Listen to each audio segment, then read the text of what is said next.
आप सभी अभिभावकों को मेरा सादर प्रणाम। मैं राकेश कुमार अपने चैनल लीव आदर्श विद्या मंदिर पे आप सभी का स्वागत करता हूं। आज मैं आपको टेंस का नेक्स्ट सेशन लेने वाला हूं। पिछले क्लास में मैंने प्रेजेंट परफेक्ट कंटिन्यूअस टेंस का नेगेटिव सेंटेंस तक डिस्कस किया था। आज मैं उससे आगे लेके जा रहा हूँ।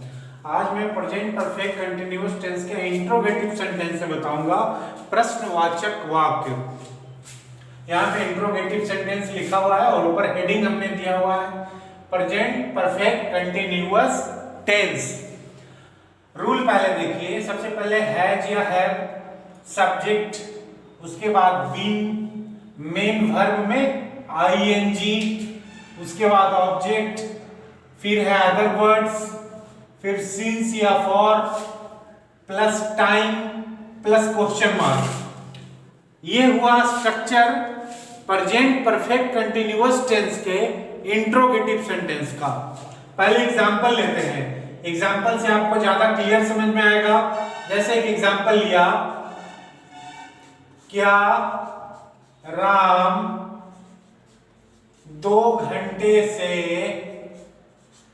यह किताब पढ़ रहा है।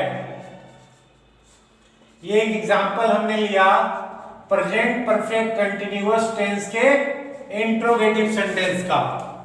आप देखिए कि शुरू में क्या लगा हुआ है, इसका मतलब इंट्रोगेटिव सेंटेंस तो है, और लास्ट में रहा है लगा हुआ है, इसका मतलब ये प्रेजेंट कंटिन्यूअस का है, और समय दिया हुआ है 2 घंटा, इसका मतलब ये प्रेजेंट परफेक्ट कंटिन्यूअस का है। तो इस एग्जांपल को बनाने के लिए ये रूल देखेंगे। बच्चों ध्यान से देखिए आप। तो सबसे पहले क्या राम है तो इंट्रोगेटिव समझ के इस रूल से बनाते हैं। रूल में सबसे पहले हैज या हैव है, जिसे हम ऑक्सिलरी वर्ब कहते हैं। तो हैज या हैव लगाने से पहले मैंने अपने सारे वीडियोज में आपको बताया है कि ऑक्सिलरी वर्ब लगाने से पहले किसको देखेंगे? सब्जेक्ट को। सब्जेक्ट यहां क्या है? राम। राम एक सिंगुलर नाउन है, उसके साथ हमेशा हैज का प्रयोग होता है। तो सबसे पहले शुरू में क्या लिख देंगे? हैज। अब हैज हमने लिख दिया, उसके बाद सब्जेक्ट, सब्जेक्ट है राम, फिर हम लगाएंगे बिन, लिख दिया बिन, सब में लगेगा बिन। मेन वर्ब, मेन वर्ब इसमें क्या है बच्चों? पढ़ना।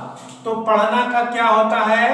रीड। रीड में आपको क्या लगाना है बच्चों? मेन वर्ब में आईएनजी। तो रीड में आप लगा लीजिएगा आईएनजी। क्या बन जाएगा? Reading. Has Ram been reading. उसके बाद ऑब्जेक्ट, यहां तक तो हो गया। फिर क्या है? ऑब्जेक्ट। ऑब्जेक्ट है इसमें यह किताब। किताब ऑब्जेक्ट है ना। राम तो सब्जेक्ट हुआ, 2 घंटा तो समय हुआ, पढ़ना तो क्रिया हुआ, तो यह किताब ही ना ऑब्जेक्ट है। तो has Ram been reading this book. यह किताब का क्या होता है बच्चों? This book. हो गया ऑब्जेक्ट। अब अदर वर्ड्स नहीं है तो उसको छोड़ देते हैं। फिर आपको लगाना है सिंस या फॉर। तो पिछला जो क्लास लिया टेंस का, उसमें मैंने बताया था कि अगर निश्चित समय हो तो सिंस का प्रयोग करेंगे, और अगर समय को देख के आपको पता चले कि यह निश्चित है तो फॉर का प्रयोग करेंगे। तो यहाँ पे 2 घंटे, 2 घंटे क्या है? अनिश्चित है। अगर दे देता 10 बजे से 12 बजे से, तब निश्चित समय हो जाता। 2 घंटा है इसीलिए अनिश्चित है, इसीलिए यहाँ पे फॉर लगाएंगे। रीडिंग दिस बुक फॉर, फिर टाइम, टाइम है 2 घंटा तो 2 आवर्स, और लास्ट है क्वेश्चन मार्क, प्रश्नवाचक चिन्ह। बन गया। बहुत ही सरल था, आसान था ना। चलिए अब इंट्रोगेटिव के बाद हम देखते हैं WH सेंटेंस। WH सेंटेंस का पहले एक एग्जांपल आपको लेता हूं। अगर मैं इसी को WH के रूप में लूं तो राम 2 घंटे से यह किताब क्यों पढ़ रहा है, क्यों पढ़ रहा है। प्रश्न तो ये भी है, ये भी प्रश्नवाचक है, पर चूंकि शुरू में क्या नहीं लगा हुआ है इसलिए इसको इंट्रोगेटिव नहीं मानते हैं। इसको क्या मानते हैं बच्चों? WH sentence. कैसे पहचानेंगे? देखो बीच में क्यों लगा हुआ है ना, क्यों, तो ये तो पक्का है कि ये WH का है। लास्ट में रहा है, रहा भी और है भी, इसका मतलब प्रेजेंट कंटिन्यूअस का है, और समय दिया हुआ है, इसका मतलब प्रेजेंट परफेक्ट कंटिन्यूअस का है WH सेंटेंस। अब यहाँ पे आपके सामने स्ट्रक्चर लिखा हुआ है, इसी के हिसाब से बनाते हैं इसको। सबसे पहले WH वर्ड। WH वर्ड मतलब कब, क्यों, कैसे, कहां, जब, तो इसमें क्यों है WH वर्ड, तो सबसे पहले उसको लिखेंगे। क्यों का क्या होता है? वाई। वाई के बाद हैज या हैव, तो अभी अभी बताया हमने कि हैज या हैव लगाने से पहले किसको देखिएगा? सब्जेक्ट को। तो सब्जेक्ट जिसमें है राम, राम के साथ तो हैज लगता है, तो हैज लगा दिया। उसके बाद सब्जेक्ट है तो राम लिख दिया। उसके बाद बिन है, फिर मेन वर्ब में आईएनजी है, मेन वर्ब इसमें क्रिया है पढ़ना, पढ़ना में आईएनजी, तो रीडिंग बन गया। उसके बाद ऑब्जेक्ट, ऑब्जेक्ट तो यह किताब है, तो यह किताब का क्या लिखेंगे आप? This book. नेक्स्ट है अदर वर्ड, वो नहीं है इसमें। सिंस या फॉर, सिंस फॉर लगाने के पहले टाइम देखेंगे, टाइम 2 घंटा है मतलब अनिश्चित है, इसका मतलब फॉर लगेगा। क्या लगेगा? फॉर। सिंस फॉर में फॉर लग गया, फिर टाइम, टाइम है 2 घंटा, 2 आवर्स, और लास्ट में क्वेश्चन मार्क बन गया। Why has Ram been reading this book for 2 hours? ये आपका प्रेजेंट परफेक्ट कंटिन्यूअस टेंस खत्म, समाप्त हुआ, फिनिश हुआ। अब मैं स्टार्ट करता हूं आपको सिंपल पास्ट टेंस, जिसे हम लोग पास्ट इंडेफिनिट टेंस भी कहते हैं। तो चलिए अब पास्ट इंडेफिनिट टेंस आप देखते हैं। सिंपल पास्ट टेंस, आप देखिए यहां पे हमने सिंपल पास्ट टेंस का 2 नाम लिखा हुआ है। सिंपल पास्ट टेंस भी उसे कहा जाता है या पास्ट इंडेफिनिट टेंस भी। मैं आपके ध्यान में लाने के लिए एक बात बता देता हूं बच्चों कि प्रेजेंट टेंस के चारों सब कैटेगरी खत्म हो गए। Present indefinite, present continuous, present perfect tense, present perfect continuous tense, ये चारों मैंने आपको बताया। अब मैं पास्ट टेंस में आ गया हूं, इसमें भी 4 सब कैटेगरी है प्रेजेंट टेंस की तरह। तो ये फर्स्ट है पास्ट इंडेफिनिट। अब पास्ट इंडेफिनिट भी कहेंगे या सिंपल पास्ट टेंस भी कहेंगे। सबसे पहले इसका पहचान जानिए। आप जब प्रेजेंट इंडेफिनिट पढ़ रहे थे, ये पास्ट है, जब प्रेजेंट पढ़े थे तो पहचान क्या आपने जाना था कि जिन वाक्यों के अंत में ता है, ती है या ते है लगा रहे, यहां पे चूंकि ये पास्ट हो गया तो है के जगह था आ गया। तो पहचान एक जनरल पहचान है कि या तो आपको लास्ट में ऐसा मिले ता था, ती थी, ते थे, जैसे वह पढ़ता था, वह जाता था, है ना, वे लोग खेलते थे। या इसमें 2 तरह से आपको वाक्य मिल सकते हैं। अथवा हमने लिखा आपको था लगा नहीं मिलेगा, ऐसे मिलेगा वह गया, है ना, उसने दूध पिया, तुमने किताब पढ़ी, इस ऐसे वाक्य। तो आपको ऐसा भी मिल सकता है या ऐसा भी मिल सकता है जिसके लास्ट में क्या लग रहे, ता था। जैसे मैं आपको कुछ एग्जाम्पल यहां पे लिखता हूं। वह घर जाता था, एक तो एग्जाम्पल आपका ऐसा मिलेगा। या इसका अगर दूसरे रूप में लिखें तो वह घर गया।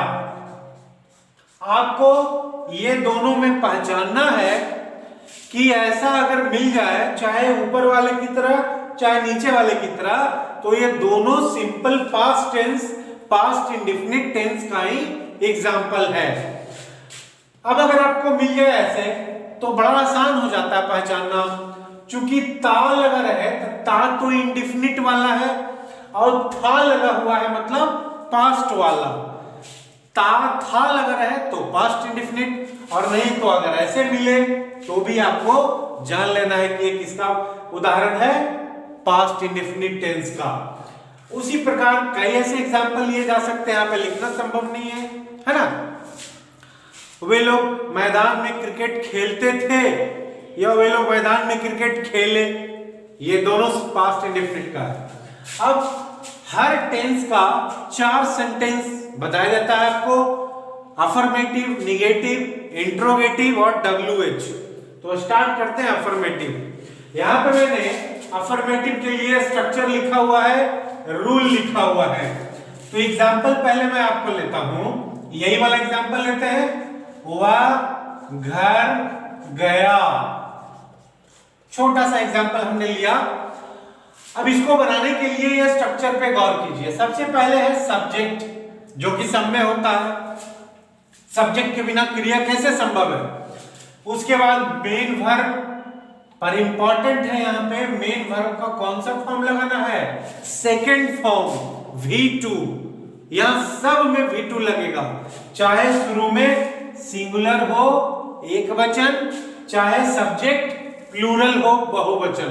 मतलब यहाँ पे ही, सी, इट, आई, बी, यू, दे का किसी का चक्कर नहीं है, सबके साथ आपको V2 लगाना है।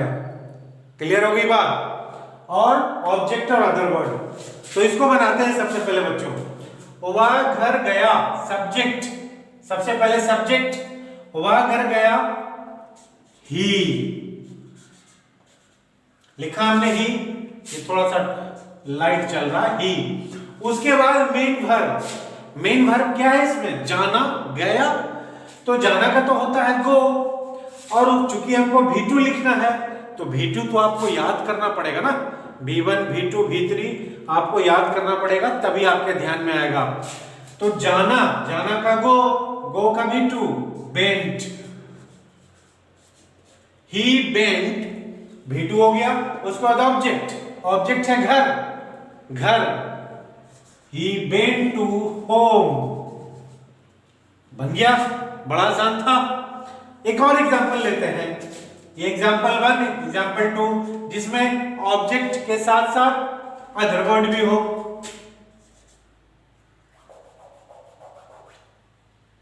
उन लोगों ने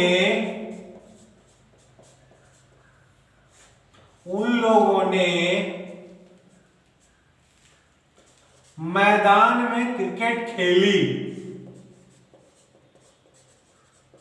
या वे लोग मैदान में क्रिकेट खेलते थे, एक ही बात है। अब देखो यहां पे सब्जेक्ट है वे लोग, उन लोगों माने बहुवचन है, तो सबसे पहले सब्जेक्ट हम लिखेंगे क्या, दे। उसके बाद मेन वर्ब, मेन वर्ब है इसमें खेलना, खेलना का प्ले, पर प्ले का V2 प्लेड। उसके बाद ऑब्जेक्ट, ऑब्जेक्ट है cricket, they played cricket. Last other words, other words है मैदान में, मतलब इन द फील्ड। ये दोनों एग्जाम्पल आपको इस तरह से भी मिल सकता था, वह घर जाता था, इस तरह से भी लिखा मिल सकता था, या ये ऐसे मिलता, वे लोग मैदान में क्रिकेट खेलते थे, ऐसे भी मिल सकता है। तो ये आपका सिंपल पास्ट टेंस का अफर्मेटिव तक हुआ। आज के सेशन में इतना ही, धीरे धीरे बच्चों को बताना है। नेक्स्ट सेशन में सिंपल पास्ट टेंस आपका सभी सेंटेंसेस खत्म होगा। और इसी तरह हमारे वीडियो देखते रहिए। अगर आपको मेरा वीडियो पसंद आए तो उसको लाइक करना मत भूलिए, शेयर कीजिए मित्रों के लिए, और हमारे चैनल को सब्सक्राइब कीजिए। तब तक के लिए नए वीडियो के साथ फिर से मिलते हैं। तब तक के लिए बहुत बहुत धन्यवाद।